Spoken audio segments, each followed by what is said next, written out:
The Story of Phantom Playlist. भूतिया playlist, एक रहस्यमय यात्रा। मार्स्टन नामक छोटे से कस्बे में किशोरों के एक समूह ने एक रहस्यमय संपत्ति रेवेनवुड मैनर के पुराने और धूल भरे अटारी में कुछ असाधारण खोजा। मकड़ी के जाले से ढके हुए ट्रंक और भुला दिए गए वस्तुओं के बीच उन्हें एक पुराना, बारीकी से तराशा हुआ लकड़ी का बक्सा मिला, जिस पर लिखा था फैंटम प्लेलिस्ट। जिज्ञासा से भरे हुए उन्होंने बक्सा खोला और एक पुराने कैसेट प्लेयर और एक टेप पाया। टेप पर लिखा था, सुनने पर अपनी जिम्मेदारी लें। थोड़ी हिचकिचाहट के बावजूद उन्होंने टेप चलाने का निर्णय लिया और आश्चर्य की बात यह थी कि इसमें ऐसी संगीत बज रही थी जिसे उन्होंने पहले कभी नहीं सुना था। संगीत जो एक अजीब सी गुणवत्ता के साथ थी, मानो संगीत की खुद एक जीवन हो। जब उन्होंने गाने सुने तो उन्होंने कुछ अजीब देखा। गाने उनके जीवन की घटनाओं को बहुत सही तरीके से बता रहे थे।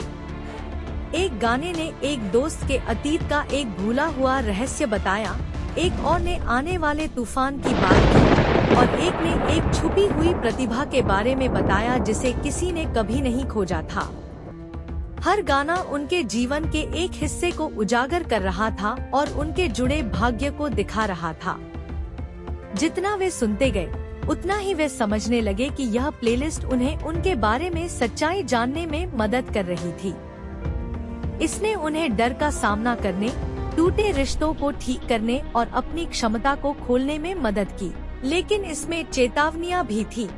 एक गाने ने एक ऐसी खतरनाक स्थिति की चेतावनी दी जो उनके जीवन को हमेशा के लिए बदल सकती थी।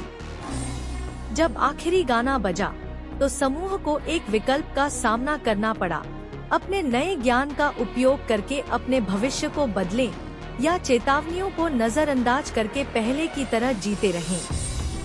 उन्होंने चुन लिया कि वे चुनौती को अपनाएं और फैंटम प्लेलिस्ट से मिले संकेतों का उपयोग करके साहस और बुद्धिमत्ता के साथ अपने रास्ते पर चलें। अंत में रहस्यमय कैसेट गायब हो गई, लेकिन उनके अद्भुत सफर की यादें रह गई। युवाओं ने सीखा कि वे सब कुछ नियंत्रित नहीं कर सकते, लेकिन वे चुन सकते हैं कि वे अपनी चुनौतियों का सामना कैसे करें। और भले ही फैंटम प्लेलिस्ट चली गई, इसके पाठ उनके साथ रहे, उनके निर्णयों को मार्गदर्शित किया और उनके भविष्य को ऐसे आकार दिया जिसे उन्होंने कभी कल्पना भी नहीं की थी।